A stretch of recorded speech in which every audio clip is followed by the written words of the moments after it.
শতমূলের ২০২৫ সুধী সমাবেশ উপলক্ষে নাটোরে অনুষ্ঠিত হয়েছে শতমূল প্রিয়জন শীত উৎসব ২০২৫। উৎসবে ছিল খেজুরের রস ও শীতকালীন খাবার, নলেজ শেয়ারিং, নেটওয়ার্কিং এবং নাটোরের দর্শনীয় স্থান ভ্রমণের আয়োজন।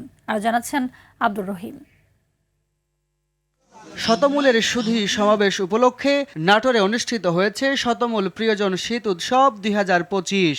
এই উৎসবে শীতের আমেজে একত্রিত হন শতমূল পরিবারের সদস্য ও আমন্ত্রিত অতিথিরা।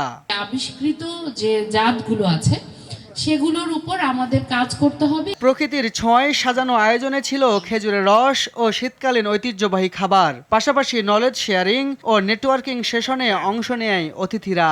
উৎসবের অংশ হিসাবে খেজুরের গুড়ের মাঠ সহ নাটোরের বিভিন্ন দর্শনীয় স্থান ঘুরে দেখার সুযোগ পান অংশগ্রহণকারীরা। আমরা প্রতি বছর আয়োজনটা করি আমাদের কাস্টমার ইন থেকে বা আমাদের পরিচিত যারা আছে তাদেরকে দেখানোর জন্য আমরা কিভাবে রুট লেভেল থেকে একদম কৃষক পর্যায় থেকে মাঠ পর্যায় থেকে কীভাবে কাজ করছি নিরাপদ প্রাকৃতিক খাবার নিয়ে। তো সেই ধারাবাহিকতায় পঞ্চমবারের মতো এবছর ২০২৫ আমাদের আয়োজন।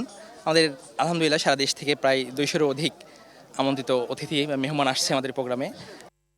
এখানে আয়োজন করছি দুইটা পার্টে। ফার্স্ট পার্ট হলো আমাদের খেজুর বাগানে কীভাবে খেজুর গাছ লাগানো হয়, গুড় সংগ্রহ করা হয়, রসে জাল দেওয়া হয়, পুরো প্রসেসটা দেখাচ্ছি আমরা এখানে। এবং এখানে একটা পিঠা উৎসবের আয়োজন করেছি। আমের মৌসুমে অনেকে এই করতো পরিচিতদের মধ্যে যে গাছের আম খাও। আস্তে আস্তে এক দুজনকে আম গিফট করতে করতে দেখলাম বাহ, এটা ভালো একটা অপরচুনিটি। তখন এটাকে আস্তে আস্তে শুরু করলাম আম দিয়ে। এরপর ঐতিহ্যবাহী খাবার খিচুড়ি, গুড়, কুমড়ো বড়ি, বিভিন্ন হার্বস নিয়ে আস্তে আস্তে এই পরিধি। আয়োজকরা জানান, এই আয়োজন শীতের আনন্দের পাশাপাশি পারস্পরিক সম্পর্ক ও সৌহার্দ্য আরও দৃঢ় করতে ভূমিকা রেখেছে।